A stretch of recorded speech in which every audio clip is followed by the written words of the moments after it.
আসসালামু আলাইকুম গাইস, আপনারা দেখছেন সাইদুস ব্লগ। সিলেট থেকে কক্সবাজার, বান্দরবন, রাঙ্গামাটি নিয়ে 4 পর্বের ধারাবাহিক ব্লগের আজকে শুরু করছি প্রথম পর্ব।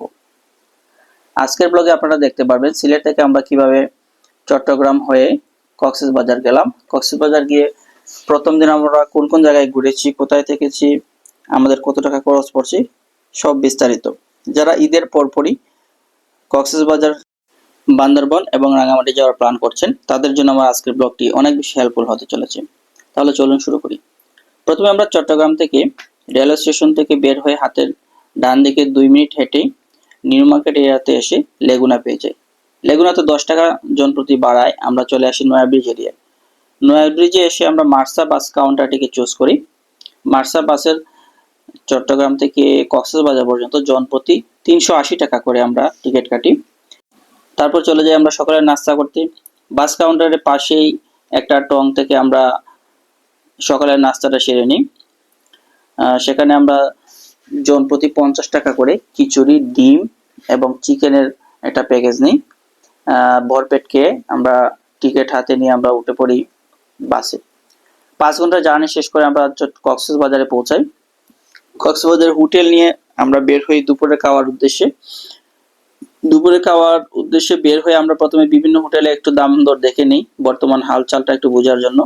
তারপর আমরা সিলেক্ট করি Comilla restaurant and biryani house নামে একটা হোটেল, যেখান থেকে আমরা দুপুরের খাবারটা শেষ করি। আমরা 150 টাকার একটা প্যাকেজ নিয়েছিলাম, 5 জাতের ভর্তা সহ আমাদের প্যাকেজটা দারুণ লেগেছিল।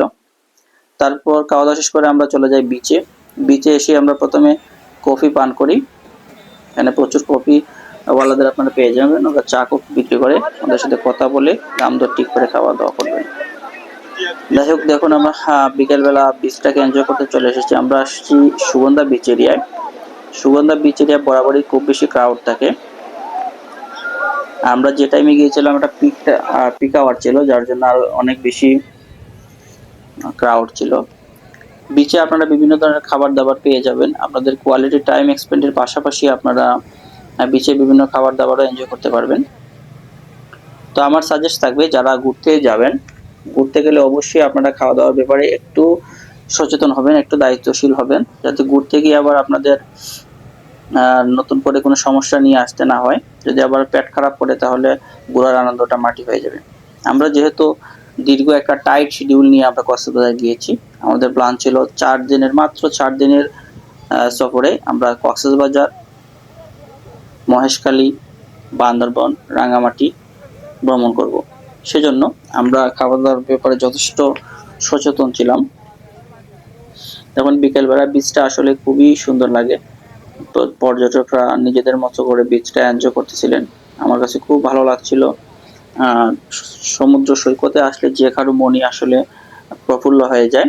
সবাই এখানে সময়টাকে খুব বেশি এনজয় করে, বিশেষ করে বাচ্চারা, যারা ফ্যামিলি নিয়ে এসেছেন তারা খুব বেশি এনজয় করেন। আর বন্ধু বান্ধব নিয়ে যারা এসেছেন তাদের কথা তো বলাই লাগে না। বিকেল বেলাটা বিচে অনেক বেশি এনজয় করা যায়, অনেক বেশি ক্রাউড থাকে, নতুন নতুন মানুষ দেখতেও ভালো লাগে। দেখেন এই বাচ্চাগুলো খেলনা নিয়ে খুব বেশি মজা করছে, ওরা খেলনা বিক্রি করতেছে। মাগরিবের আজানের টাইম হয়ে গেছে, আমরা গুদুলিটা এনজয় করেছি। মাগরিবের আজানের টাইম হয়ে গেছে, দেখেন কত ক্রাউড, সবাই সূর্যাস্ত দেখতে আসছেন। যাই হোক, এখানে সুগন্ধা বিচের সময় কাটিয়ে আমরা চলে এসেছি বাংলাদেশের সবচেয়ে সুন্দর এবং iconic railway station Cox's Bazar railway station দেখার জন্য। আমরা অধীর আগ্রহে অপেক্ষা করছিলাম যে কখন আমরা কক্সবাজার রেলওয়ে স্টেশনটা দেখব।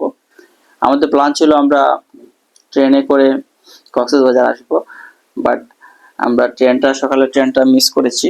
যেহেতু আমাদের উদয়ন এক্সপ্রেস ট্রেন সিলেট থেকে আসতে প্রায় আধা ঘন্টার উপরে লেট করেছে, সেজন্য আমরা সৈকত এক্সপ্রেস ট্রেনটা ধরতে পারিনি। দেখেন আমার সাথে জিতু আছে আর অর্পণদা আছেন, ওনারা ছবি তুলতেছেন। এই মুহূর্তটা ধরে রাখার জন্য আমি ভিডিও করছিলাম। কক্সবাজার রেল স্টেশনটা শামুকের আদলে তৈরি করা হয়েছে। আপনারা যারাই ঘুরতে আসবেন কক্সবাজারে, যদি ট্রেনে আসেন তাহলে তো আর দেখাই হয়ে যাবে, আর তা না হলে আপনারা বিকেল বেলাটা বিচে উপভোগ করে সন্ধ্যার পরে চলে যেতে পারেন কক্সবাজারের রেলওয়ে স্টেশনে। কক্সবাজারে আসবো অথচ এমন আইকনিক রেলওয়ে স্টেশনের সৌন্দর্যটা নিজ চোখে অবলোকন করব না, এমনটা তো হতেই পারে না। সেই তাগিদ দেখেই আমরা সিদ্ধান্ত নিয়েছি সন্ধ্যার পরে আমরা কক্সবাজার রেলওয়ে স্টেশনে যাব। সেজন্য সুগন্ধা বিচ এরিয়া থেকে আমরা হেঁটে হেঁটে লাবণী বিচ পয়েন্টে চলে আসি। ওইখান থেকে মেইন রোড থেকে একটা টমটম করে আমরা কক্সবাজার রেলওয়ে স্টেশনে আসি। টমটমওয়ালা আমাদের কাছ থেকে ভাড়া নিয়েছিল 120 টাকা। তো যারাই আসবেন আপনারা, যেহেতু পর্যটন এরিয়া, আপনারা কোনো কিছু খেতে যান, কোনো একটা গাড়িতে চড়েন, যাই করেন সবার আগে দামটা জিজ্ঞেস করে নেবেন। বাবুগিরি করে আসলে এখানে আপনাকে হয়রানির শিকার হতে হবে। সেজন্য যে কোনো কাজ করার আগে দামটা জিজ্ঞেস করে নেবেন। আমরা প্রবেশ করতেছি কক্সবাজার রেলওয়ে স্টেশনের বর্তমানে চালু যে টিকিট কাউন্টার আছে সেই টিকিট কাউন্টারে। এটা আসলে কক্সবাজার রেলওয়ে স্টেশনের মেইন টিকিট কাউন্টার না, মেইন টিকিট কাউন্টারটা হয়তো বর্তমানে সচল না। দেখুন, একটি সুন্দর ট্রেন কক্সবাজারের রেলওয়ে স্টেশনের নান্দনিক প্ল্যাটফর্ম অতিক্রম করছে। এই সুন্দর মুহূর্তটা আমার কাছে অনেক বেশি ভালো লেগেছে, সেজন্য আমি ক্যামেরা বন্দি করে নিলাম আপনাদের জন্য। দেখুন, এই স্টেশনের প্ল্যাটফর্মগুলো অনেক বেশি প্রশস্ত আর অনেকটাই লম্বা, অনেক দীর্ঘ। রেল স্টেশন থেকে বের হয়ে আমরা চলে এসেছি বাইরে। দেখুন, এখানে একটা মহেশখালী পানওয়ালা, উনি মহেশখালী পান বিক্রি করছে। এই পানের ইনগ্রেডিয়েন্ট গুলো অনেক বেশি ইউনিক, তাই ক্যামেরা বন্দি করে নিলাম, ওনার সাথে একটু কথা বলে নিলাম। তারপর আমরা আবার কলাতলি বিচ এরিয়ায়, সুগন্ধা বিচ এরিয়ায় স্ট্রিট ফুড দেখতে চলে আসি। সন্ধ্যার পর কক্সবাজারে যাবেন অথচ স্ট্রিট ফুড এনজয় করবেন না, স্ট্রিট ফুড গুলো দেখবেন না, সেটা তো হতে পারে না।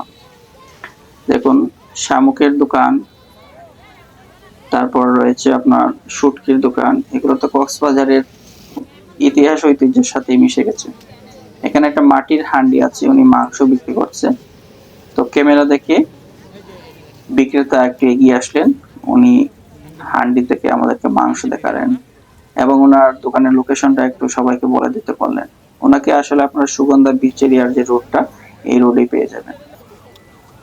কক্সবাজার আসলে অনেক ধরনের স্ট্রিট ফুড পাওয়া যায়, আপনারা স্ট্রিট ফুড গুলো এনজয় করবেন, তবে একটু বাড়তি সতর্কতা অবলম্বন করা জরুরি বলে আমি মনে করছি।